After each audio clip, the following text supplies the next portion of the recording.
সকলোলৈকে সম্ভাষণ জনাই মোৰ এটি নতুন ভিডিঅ'লৈ আপোনালোকক স্বাগতম জনাইছোঁ।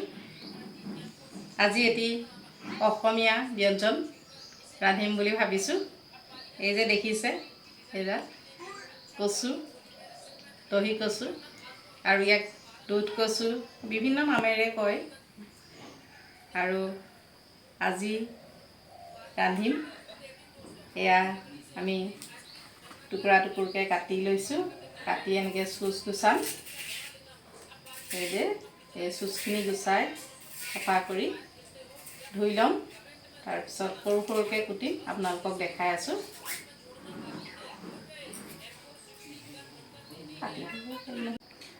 আৰু আমি সৰু অৱস্থাত সৰুকালত আমি এইটো বন্ধুক হিচাপেও আমি এনেকৈ ব্যৱহাৰ কৰিছিলোঁ ধেমালি খেলোঁতে।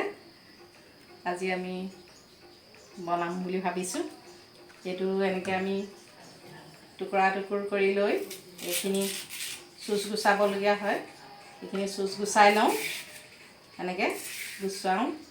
গুচাই ধুনীয়াকৈ চাফা কৰি ধুই মেলি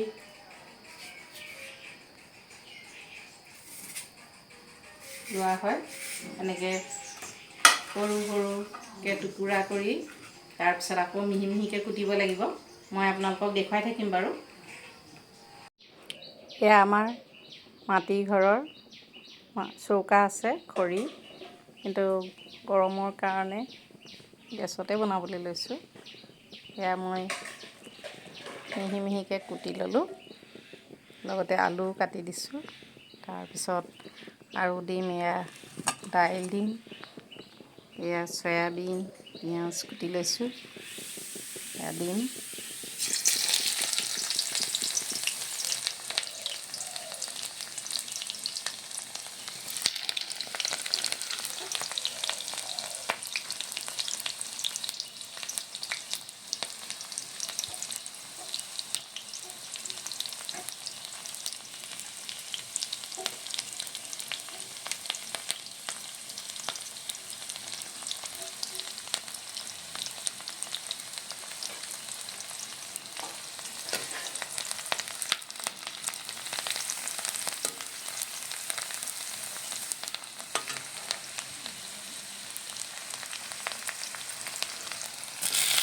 দিম দিছোঁ, দাইল দি দিছোঁ।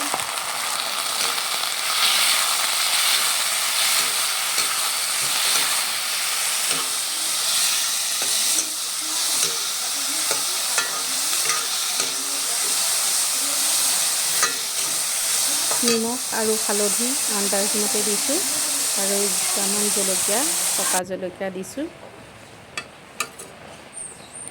অসমীয়া থলুৱা খাদ্যসমূহ যথেষ্ট উপকাৰী তথা স্বাস্থ্যসন্মত।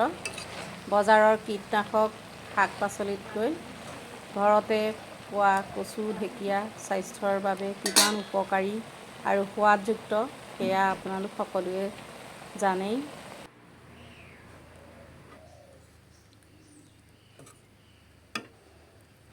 সেয়া চাওক, এক কেৰাহী কচু, এয়া ইমানখিনিহে ৰৈছেগৈ। খাবলৈ বহুত ভাল লাগিব। শেষত সকলোলৈকে ধন্যবাদ জনাই মই আজিলৈ ভিডিঅ'টি সামৰণি মাৰিছোঁ। ভাল পালে লাইক আৰু ছাবস্ক্ৰাইব কৰিব।